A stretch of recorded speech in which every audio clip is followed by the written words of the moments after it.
Saya ingin tanya tentang niat saya ingin masang behel untuk merapikan gigi. Setelah saya cek ke dokter, ada kemungkinan harus sedikit mengikir gigi karena tidak cukup ruang.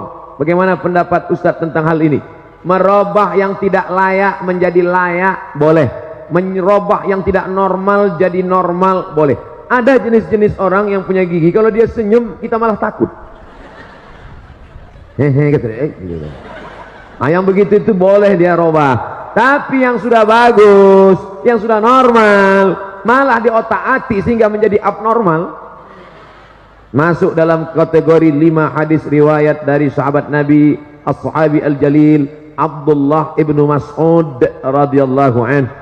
La'anallahul wasimat, Allah melaknat tukang buat tato, wal mutasimat, minta buatkan tato, wal mutanammisat, mencabut, ini alis apa bulu mata?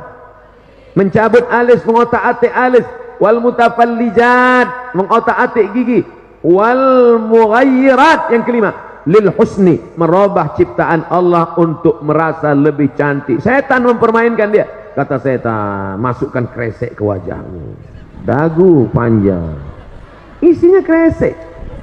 Enggak kresek Ustaz, silikon. Silikon itu kan plastik, kresek. Makanya kalau diperiksa wajahnya itu cuma 5% yang daging, lain kresek. Dagu plastik, hidung plastik. Suntik 2 bulan pertama cantik, masuk bulan ketiga dagu turun, hidung turun, tinggal lo ambil sapu lidi.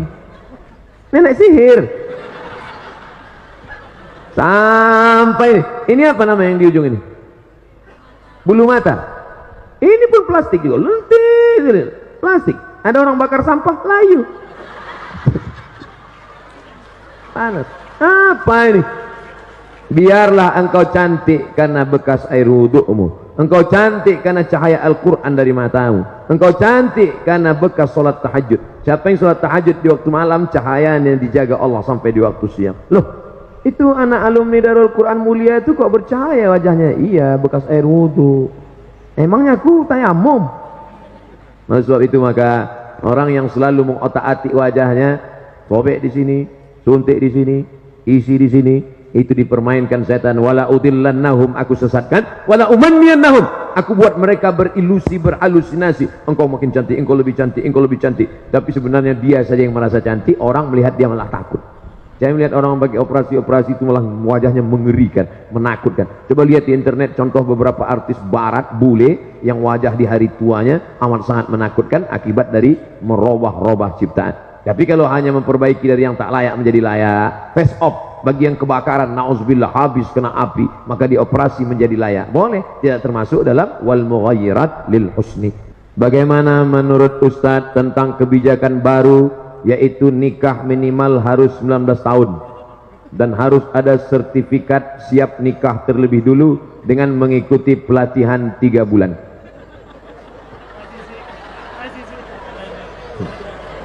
Saya bicara masa depan Indonesia, dia cerita nikah. Kalau saya tahu nikah itu lebih banyak baiknya daripada mudaratnya, kalau saya tahu nikah cepat itu bagus, pagi khitan, siang nikah. Tapi tentu Nabi juga bersabda, kata Nabi, man istata'a minkumul ba'ah, siapa di antara kamu yang sudah ba'ah. Ba'ah artinya al-qudrah, mampu secara finansial. Adik-adik, anak-anakku sekalian, kalian sekolah, kakak kelas kalian banyak sekarang, ada di Turki, ada di Mesir. Lebih 15 alumni Darul Quran Mulia di Kairo, Mesir. Saya waktu ke Mesir, anak-anak Mesir, adik-adik kelas nanya, Ustadz, kami gimana kalau nikah atau kuliah Pak Ustadz? Kuliah sambil nikah.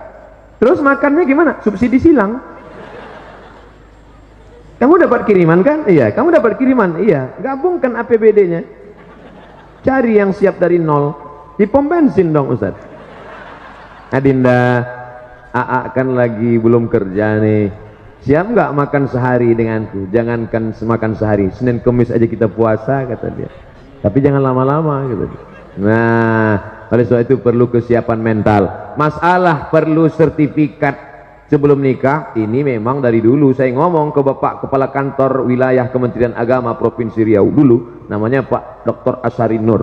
Pak Dokter, ini sekarang banyak laki-laki nggak ngerti masalah nikah, dikit-dikit marah. Satu hari sampai jatuh tolak 5.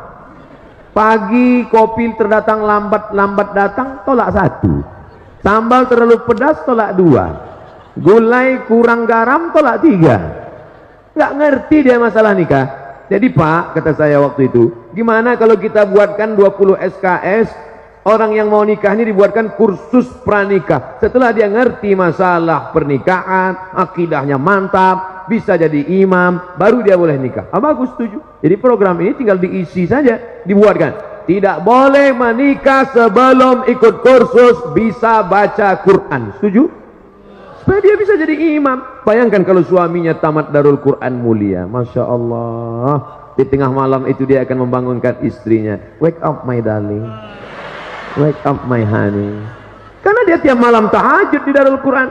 Dia pun salat, Allahu Akbar, Bismillahirrahmanirrahim, Ar-Rahman, Allamal Quran, Khalaqal insan, Allamahul bayan. Allahu Akbar. Kata makmumnya, loh kok cepat banget ini. Begitulah kalau suaminya alumni Darul Quran mulia. Tapi kalau yang nggak lulus sertifikat tadi, Allahu Akbar, sampai salam nggak bunyi. Imam silent. Na'udzubillah. Tapi masih syukur masih mau tahajud.